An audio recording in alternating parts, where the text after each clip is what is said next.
Have you ever had chicken cordon bleu? Come along with Top Jimmy Cooks, because right here is the first time I've ever made it. Enjoy it, guys. Now, how else would we be starting other than our fresh ingredients like we always start with? How about right over here, guys, with the old cordon bleu? Trust me, that's Swiss cheese. It was done for me, but without the holes. I don't care about holes. It's gonna get eaten. Our beautiful ham, it's a cured ham. Right here, we're gonna add a touch of butter, and there is the Dijon mustard. If you live in Georgia like me, it's Dijon mustard, okay? Because you don't, you say it like you spell it. Herbe de Provence. I don't know what's in that, couldn't care less. The recipe called for it. Over here, just a touch of flour with smoked paprika in it. Gonna mix that up and set it aside. Panko breadcrumbs. There they go right there. How about a little egg? And of course, you can't have chicken cordon bleu without on the hoof. And there it is, beautiful. As you can see, I did a little bit of butterfly, got to pound those out. And once again, this is not French culinary crap. We're doing it correctly, not beautifully.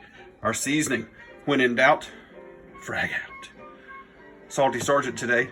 And of course, the greatest cooking appliance, the greatest cookware, the Ninja Never Stick 3-quart saute pan. Also oven proof, because you know that cordon bleu got to go in that oven.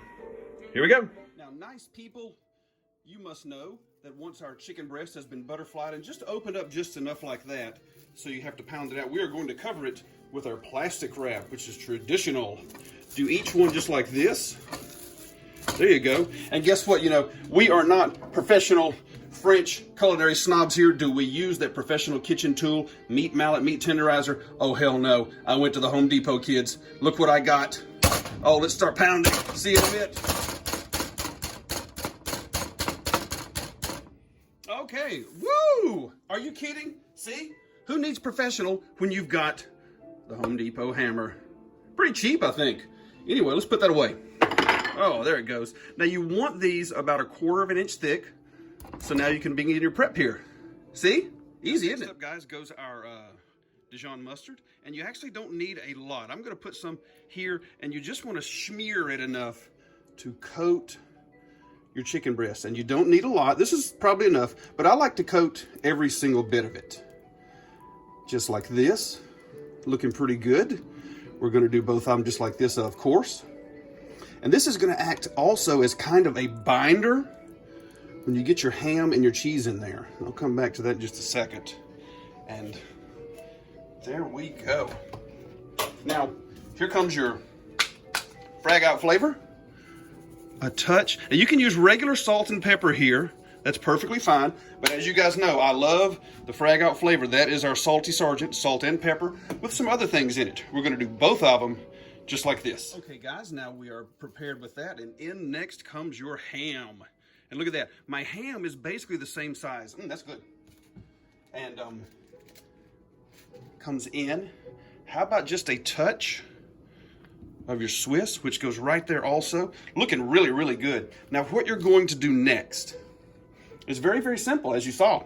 Now, some people will put very, very thinly sliced ham here. I didn't. Mine's kind of a sandwich cut, which I got. And you can also substitute prosciutto di Parma if you want to, but I went with regular ham because it's more traditional. And what you want to do is you start to roll this up. Ends first, like this, and then you're going to roll over. And I'm going to show you guys how to do that right after this. And as I rolled in my ends, I'm going to roll up here because you want it to stay tight like that. And now, toothpicks. How many toothpicks do you need? It doesn't matter, because what you want is just to hold this whole thing together. There's another one. I know my hands are in the way, bear with me. Because you want these to stick. Definitely. 246 toothpicks. Definitely. 246 Ray? Yeah, definitely. Okay. You guys recognize Rain Man? I hope so. Just like that. And we'll bring it over. Slow. Make sure you've got it correctly. Folded. Toothpicks on this side. Again, if it's messy, so what? You want it to look correct and taste correct. And once again, we're not French culinary snobs here. So you want it to kind of look like that. Let's roll up our other one. Finish this one up with the toothpicks. Ready? And I gave you a look at the other one. I'm gonna put a little frag out flavor just across the top. looking like we're done. Now let's start to prep our flour and breading and everything else. Here we go. Okay, nice people. Here is our little flour mixture with the smoked paprika. This will be dusted onto our roulades after I, got them rolled up and toothpicked. That's another cool term for you, the roulades. So we're going to be doing this right over here. And right here is a shallow pan with just a touch of that egg beaten. And here goes our Ebe de Provence in your panko. And we're going to put a touch of little melted butter right in there. And you want that kind of the consistency maybe of wet sand. Mix all that up. And your roulades are going here first and then in the panko. Let's try that. What do you say? Looking good. Try to coat as much as you can. Ugh. Pretty good. Into the panko. Roll. Oh, well, thank you. Yes, that is. Now, if you don't coat it all, just keep going. Remember, we're not trying to be perfect here. You just want to do it correctly. So it's coated. We'll do those just like that. You guys know, making an appearance today is the Ninja Never Stick 12-inch, 3-quart saute pan, just like that. Isn't it gorgeous? Of course it is. And you always preheat your Ninja pans. And of course, with Never Stick, not non-stick, you don't need any oil. But I'm going to throw some avocado oil in there, just enough on the bottom like that. And we're going to let the oil actually heat up just a touch because it is traditional. But you can see already, see how it doesn't stick at all. But I do want it to coat most of the pan just like that, and I want that oil to actually heat up. So we're going to give that oil a couple of minutes. Okay, you guys, after medium-high heat, and as you can see, I did put the oil in there, and you can, boy, that Never Stick is really performing in it. Look at that, how it just, oh. It's time for our chicken roulades. Now, I'm going to show you how I do it. Right there, and you can hear it already start to sizzle on the medium-high heat. We're going to put them both in there. And you can hear that oil looking pretty good, isn't it? And there's no need to go more than about 3 minutes on each side because you want to sear it off. That's all you need for here and here. And then we're going to do it on all 4 sides. And you can even do the tips. I'll show you that when I flip them. All right, after a couple of minutes, let me show you guys what it looks like. Now look at that. Doesn't that look perfect?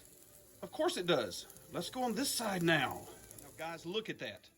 As I'll turn one up on the end too. See, all you want to do is a little crispness. You don't need anything else. Just like that. You can go up on the ends. See how you achieve some of that golden brownness? This is fantastic. Oh, and by the way, if this doesn't work, I just let's say that Amber is probably not going to talk to me anymore. She's the one that requested this dish.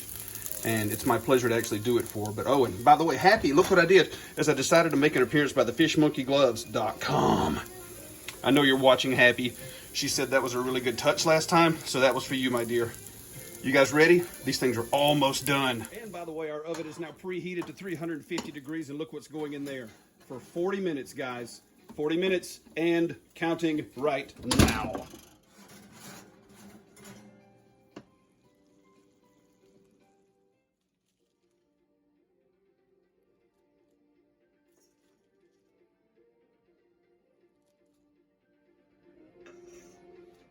I got nothing. I got nothing, guys. There it is. The completed dish. Chicken cordon bleu. Now, for those of you guys who might want to use like a meat thermometer or something, that's become pretty popular past few years. I don't even own one.